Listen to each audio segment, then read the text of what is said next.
கர்த்தருடைய பரிசுத்த நாமத்துக்கு மகிமை உண்டாகட்டும்.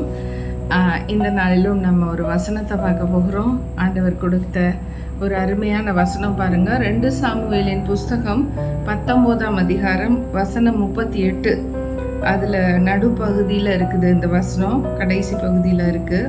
நீ என்னிடத்தில் வேண்டிக் கொள்வதை எல்லாம் நான் உனக்கு செய்வேன். நீ என்னிடத்தில் வேண்டிக் கொள்வதை எல்லாம் நான் உனக்கு செய்வேன். ரொம்ப அருமையான ஒரு வார்த்தை பார்த்தீங்களா? ஏன்னு சொன்னால், ஆண்டவராகிய இயேசு நமக்கு எல்லாவற்றையும் செய்து கொடுக்க வல்லமை உள்ளவராக இருக்கிறார். அவர் ஒருவர் தான் நமக்கு எதையுமே செய்ய முடியும். எல்லாவற்றையும் செய்கிறேங்கிறார். நீ வேண்டிக் கொள்வது, அதாவது நம்ம ப்ரே பண்ணி நம்ம கேட்குறோம் பார்த்தீங்களா, அது எல்லாத்துக்கும் பதில் உண்டு.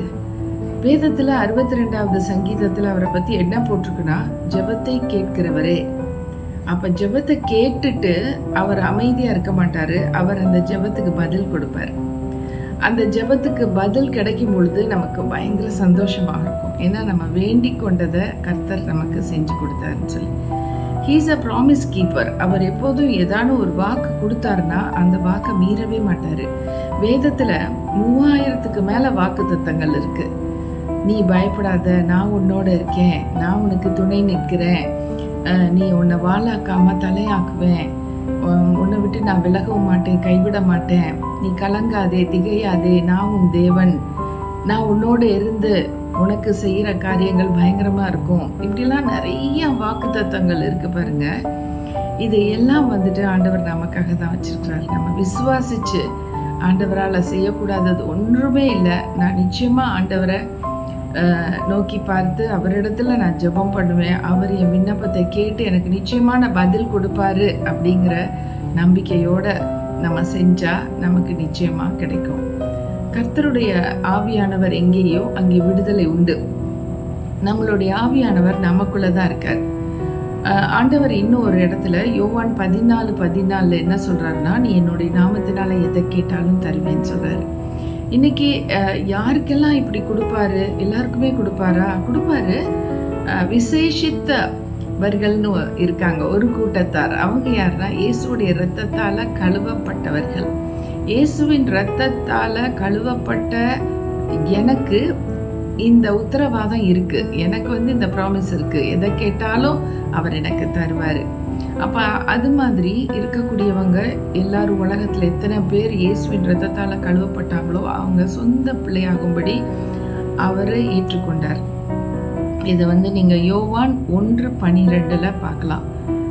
அவர் யாரெல்லாம் அவரை சொந்த இரட்சகராக நினைச்சு ஏற்றுக்கொண்டாங்களோ அவங்க எல்லாத்தையும் அவர் சொந்த பிள்ளைகளாக மாற்றியிருக்கிறார். அவர்களுக்கு கொடுக்கக்கூடிய ஒரு பெரிய அத்தாரிட்டி, அவங்களுக்கு கிடைக்கக்கூடிய ஒரு பெரிய ஸ்லாக்கியம் என்னன்னா, அவருடைய பிள்ளைகளானபடினால அவங்க எதை கேட்டாலும் கொடுப்பாரு. ஹல்லேலூயா. இந்த ஒரு வசனம் எல்லாருக்குமே ரொம்ப பிடித்தமானது. நீ என்ன வேண்டிக்கிட்டியோ எல்லாவற்றையும் நான் உனக்கு தருவேன்னு சொல்றது. ஸோ ஆண்டவர் ரொம்ப நல்லவர், அவர் நமக்கு நன்மை செய்கிறவர். யாக்கோபு 1:17 என்ன போட்டிருக்கு தெரியுமா? நன்மையான ஈவுகள் எல்லாம் பரத்திலிருந்து உண்டாகி ஜோதிகளின் பிதாவின் இடத்திலிருந்து நமக்கு வருதான். அப்போ பாருங்க, நன்மையான ஈவுகள் தான் வருது. ஆண்டவருக்கு தீமை என்னன்னு தெரிஞ்சா கூட அந்த தீமையை செய்ய மாட்டார், செய்ய முடியாது. Is such a loving God, is such a good God. Hallelujah. இன்னைக்கு நம்ம வேண்டுதல் செய்யணும், அதுதான் கமாண்ட். நம்ம ப்ரே பண்ணால் நமக்கு கிடைக்கும். நம்ம வேண்டுதல் செய்தால் நமக்கு நிச்சயமாக ஆண்டவர் அதை கொடுப்பார்.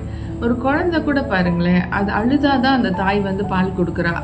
அது அழுகாமல் அது பாட்டுக்கு தூங்கிட்டு இருக்கு, இல்லை அது பாட்டுக்கு விளையாண்டுட்டு இருக்குன்னா அவங்க ஃபோர்ஸ் பண்ணி பால் கொடுக்க மாட்டாங்க. But when the baby cries, the mother knows it's crying for milk.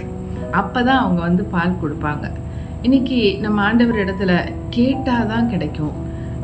ஆண்டவருக்கு தெரியும் தானே எனக்கு என்ன வேணும்னு, அவருக்கு தெரியும் தானே நான் எதுக்கு கேட்கணும், இந்த மாதிரியெல்லாம் சொல்லிட்டு இருக்கக்கூடாது. அப்போ நமக்கு ஒன்றுமே கிடைக்காது.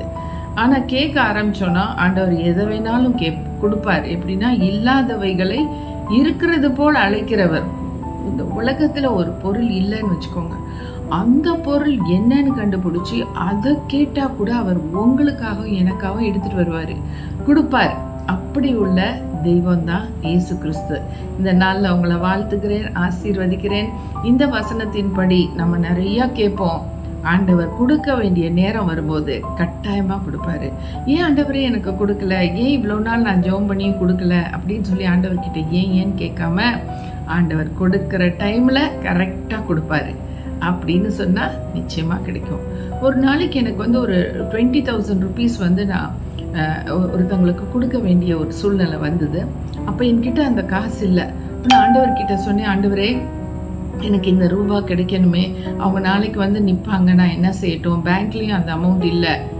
அப்படி இருக்கும் பொழுது திடீர்னு சொல்லிட்டு என்னோட கலீக் பக்கத்தில் உட்காந்துருக்கவங்க என்ன சொல்கிறாங்கன்னா, நமக்கு இன்றைக்கி அரியர்ஸ் போட்டிருக்காங்க, நீ போய் பார்க்கலையா, எவ்வளோ வந்திருக்குன்னு தெரியாதா அப்படின்னு.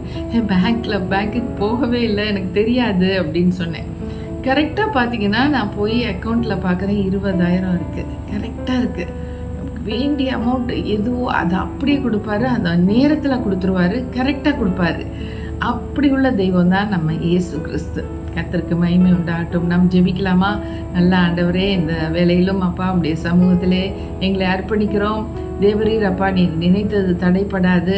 உங்ககிட்ட யார் என்ன கேட்டாலும் நீங்கள் உடனே கொடுக்க ரெடி ஆகிடுவீங்க அப்பா. நேரம் பார்த்து காலம் பார்த்து கொடுப்பீங்க. எப்போ கொடுத்தா என் பிள்ளைக்கு அது ரொம்ப நேர்த்தியாக, அது ஒரு தேவைக்கு அது கிடைச்ச ஒரு பதிலாக இருக்கும் அப்படின்னு சொல்லி என் மகளுக்கு நான் கொடுப்பேன் அப்படின்னு சொல்லிட்டு வர்ற தெய்வம். நன்றி ஆண்டவரே, நன்றி ஆண்டவரே. எத்தனையோ முறை இந்த மாதிரி நடந்திருக்குப்பா. உமக்கு ஸ்தோத்திரம் ஆண்டவரே. தேவைகள் அறிந்து உதவி செய்கிற தெய்வம் ராஜா.